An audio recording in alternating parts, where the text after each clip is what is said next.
everybody, it's the Geek Guy here, and today we're going to be doing something a little bit different from what we usually do on this channel. As some of you may know, I've been away from the channel for about 2 months or so, give or take. And during that, I've just been really busy with my schedule and stuff like that. So today, as kind of like a, comeback or I don't even know what I want to say.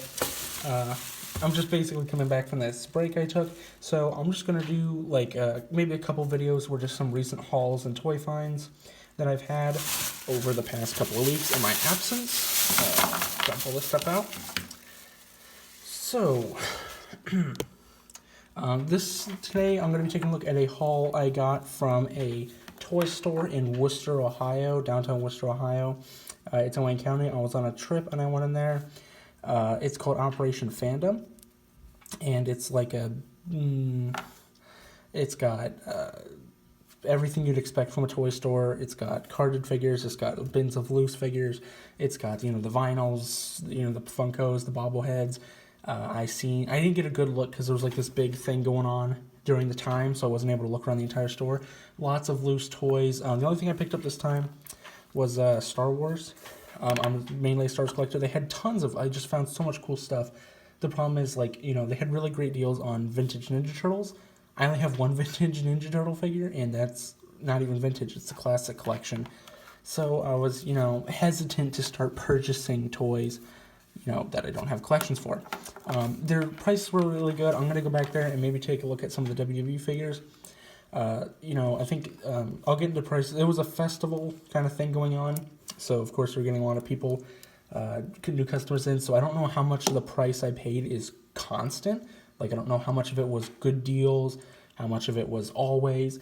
I will say the only gripe I had was the WWE figures. The real reason I didn't pick up any was they were like $10 a piece for loose basics. There was there's like a lead or two in the bin that, it was, they had good selection. There was a lot of good figures. And honestly, a lot of them might be worth $10. I think I found the Road Warriors, the Battle Pack, and they were. I couldn't find the other one though. I found both vests. If I would have found, but $20 for both of them loose is kind of iffy. But anyway, that's the only gripe I had. Yeah, it was a really cool store. If you're ever in that area, you should check it out. But let's go through and let me push all these stuff to the side. And we'll do a little bit of a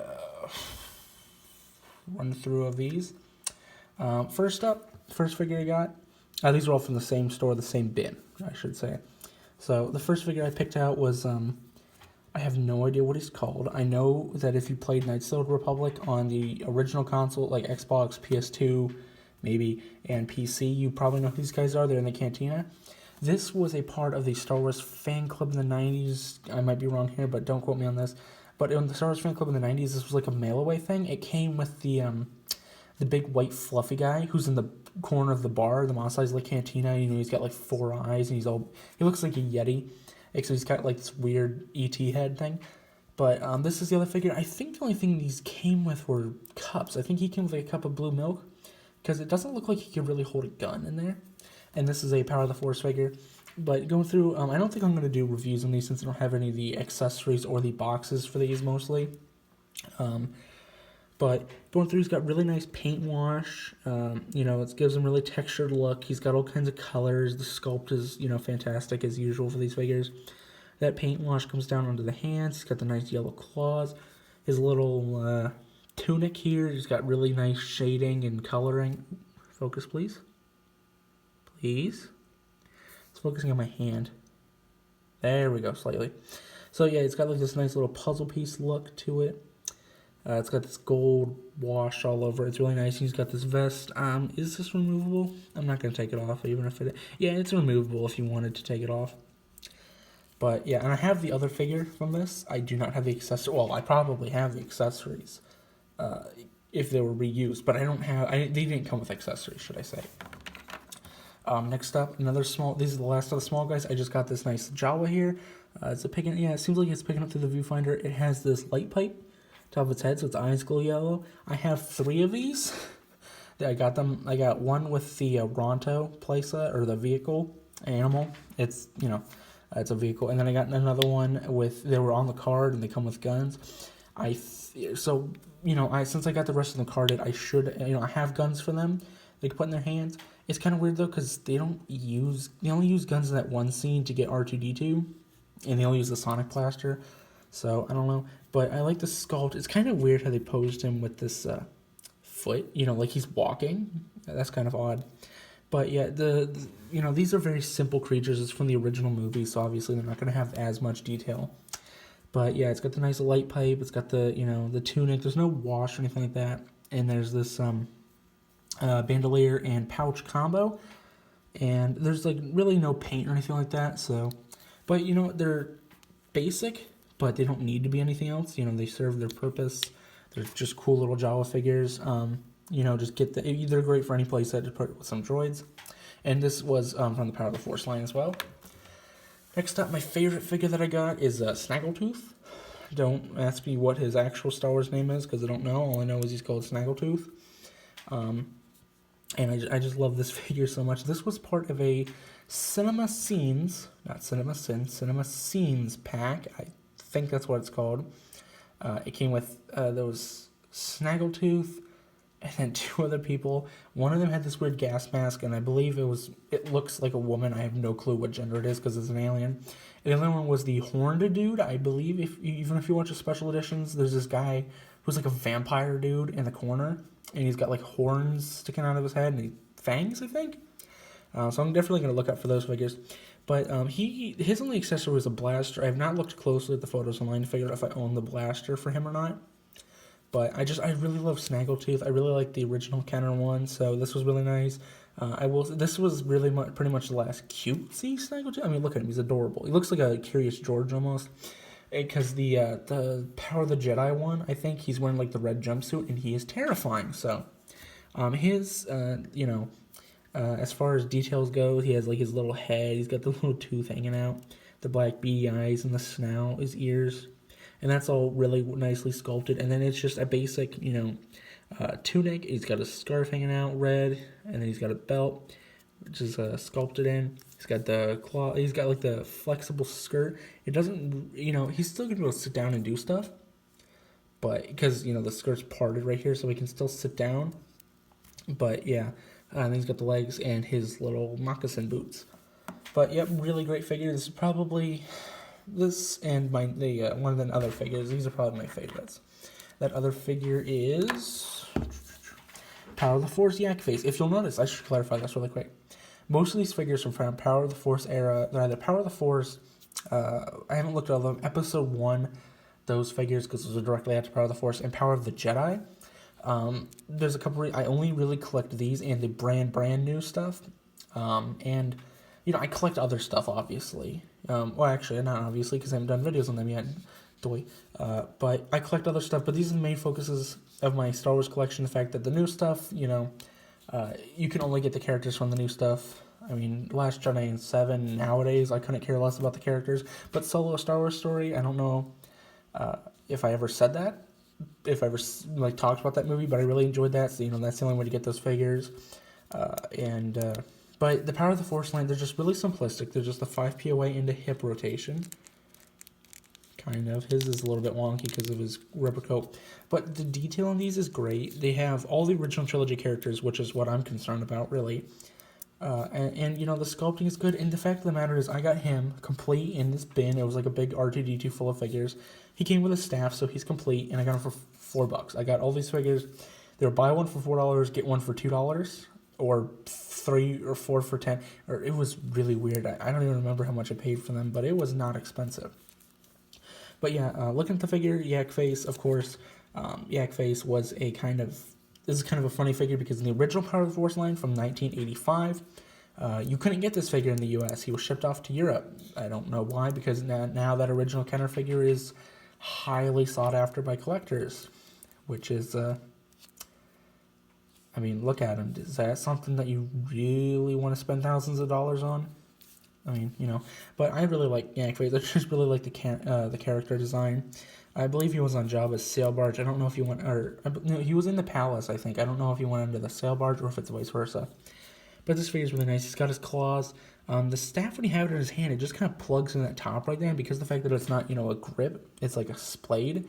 he can't hold his staff really well, so it's almost better to just display him without it because it's not like he had any fighting scenes. But you can see his face, just the great detail of the Power of the Force line.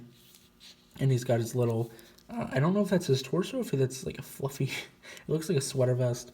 He's got this blue jumpsuit going down to his furry collar boots, like these He-Man style boots. And then his sneakers. Then he's got the yellow camel claws, or I guess these would be like hooves that are now claws. And he's got this nice rubber coat. It doesn't hinder articulation, but it will hinder him being able to sit down. So the chair would kind of, it would be like a stool rather than, you kind of have a back to it, you know. So yeah, this is a really nice figure. Got him complete, so I'm happy. And you know, just this is basically Power of the Force in a nutshell. Just really nicely sculpted. They have enough articulation to make them. You can, you know, mess around with them and play with them, and they're super durable. I mean, you could kick the crap out of these figures, and it'd be fine. Because the Power of the Force line gets a lot of hate because of the original red carded figures, which looked like He-Man. That's a video unto itself. If I can find some of those red card figures cheap, I will definitely be doing a video about that. Next up is a figure. This was my fault. I kind of screwed up. I thought this was Han Solo. I didn't get a good look at it. I'm like, oh, Han and Hoth Gear, buy it. Turns out it is not Han Solo, which many of you probably know just because the outfit looks nothing like Han Solo's original one. It's Obi-Wan, I think. I mean, it has the Padawan braid from episode 1. The year says it's 2000, so if I had to hazard a guess, it would be, I would have to say that this is probably a comic figure, or it's a extended universe figure of some sort of Obi-Wan after episode 1 or before episode 1 with Qui-Gon. Either way, but you know, it's a really cool figure. I haven't looked online to see what accessories I'm missing from it. I would imagine a lightsaber. I mean, I'm just guessing. Oh, this isn't that. Okay, the backpack's a pain in the butt to get off, so I'm not even going to bother with that right now. But as you can see, it's got a really nicely sculpted backpack. It's got a nice lightsaber arms bent. It's got a splayed force arm. Looks like it might be used for some kind of action feature or something like that. And there's no wrist. Yeah, so there's no wrist rotation. And then he has just the joints down here. Like the rest of the figure, he's got this nice rubber jacket, tons of details. And he's got like this cool, kind of weird, fighting position. Almost. His hips are really spread apart. And then he's got this nice helmet too. So, I mean, I guess if you wanted, if you look at it for long enough, the first glance you're like, oh, that's Han Solo. You look at it for long enough and you're like, wait a minute, that might not be Han Solo. But he's just really cool. Honestly, if you're going to do anything with him, I mean, he might just be cool to just stick on a Hoth display as like a lieutenant or a commander or something like that. I mean, hey, whatever works. Lastly, I grabbed this figure. I believe this is from the episode 1 line because it says it is from 2000. This figure, at first glance, it's, just an alien. Just kind of chill. He looks really weird. He has this awesome face sculpt that I love about the Star Wars figures. And he's got this nice little rubber jacket you can take off of him. You take the rubber jacket off of him. I don't know if you caught a glimpse of that, but his pants, they're a ruse because he doesn't have legs. So you can take off the pants to reveal the fact that he does not have legs. Now, of course, what this means is, because the fact that he has these spindly robot legs, it's like almost impossible to get him to stand because they're made of like this really rubbery, gummy plastic. Now, if you have the pants on him, he can stand pretty well, because he's got that extra support. But pants off, well, okay, not only does this mean that you're essentially looking at a naked action figure, I mean, you can see his butt. I mean, that's just disturbing unto itself. The fact of the matter is they sold this to kids. And you can just take his pants off, and he doesn't have underwear. I mean, it's gross. But, keep the pants on, and he's just a perfect little Cantina denizen, like you want all the Star Wars figures, the aliens to be. But I will say the sculpting on his butt, A+. Somebody got paid to sculpt his butt, so, yay. But, yeah, this is just a really cool looking figure, no matter what. his attire is kind of weird. It's very un-Star Warsy because he's wearing like, they almost look like hippie pants, except then they come with armor down here, and he's just wearing like a sweater. Like he's cold outside. Like he's ready to fight a war. His pants say he's ready to fight a war. His shirt says he's ready for Santa, but he's wearing a cape, so that would lead me to believe that he's a diplomat or a politician of some kind in the Star Wars universe. Because it seems like all those guys have cool capes. But, you know, this is just such an odd figure. But, it's just a nice little figure. You can just stand it there, you know. Of course, he's durable, except for his legs. But if you keep the pants on, his legs are durable, too. You know, he's just really cool. So we get them all stood up. So, yeah, basically, that's going to finish off this review. I got some more stuff. I got the Elite SummerSlam Dean Ambrose figure with the Raw tag titles. I'll be doing a review of that soon. I'm going to try and get to a local Walmart soon and hopefully pick up the Cowboy Bob Orton figure. That'll finish off my flashback in WWE figures so I can do a review of the Fink. I have Ultimate Warrior, Yokozuna, and Mean Gene from that wave. I've not gotten 6-Pac yet. So whenever I do that, I can do a review of the set if I ever get 6-Pac, because I don't really want a 6-Pac, but I mean, if he was on clearance, sure, why not? But that's going to wrap this up. Now, if you guys ever come into the Worcester area, check out Operation Fandom. He seems really cool, the guy who owns it. Really good prices, great selection. They have autographed figures, they have carded figures, loose figures, all great prices. And it's, I always try and support local small businesses for toys, because you can't get this kind of stuff on, Amazon or eBay without paying $10 a figure or something like that. I think I looked them up. Yakface is $10.99 on Amazon, which is absurd. Well, that's going to wrap up this review, guys. Leave a like if you enjoyed the video. I'm going to be doing more of these soon. Hopefully get back on schedule. Leave a comment if you guys want to see anything. If you guys want to see any of these figures in-depth reviewed, or if you have any questions or comments. Be sure to share the video with all your friends, your family, take it to school, put it on the PowerPoint or the whiteboard or whatever the heck they're calling it, the smart board, that's the word I'm looking for. Show the video to your class, get all those views. No, I'm just kidding. All right, guys, I will be seeing you in the next video. Bye-bye.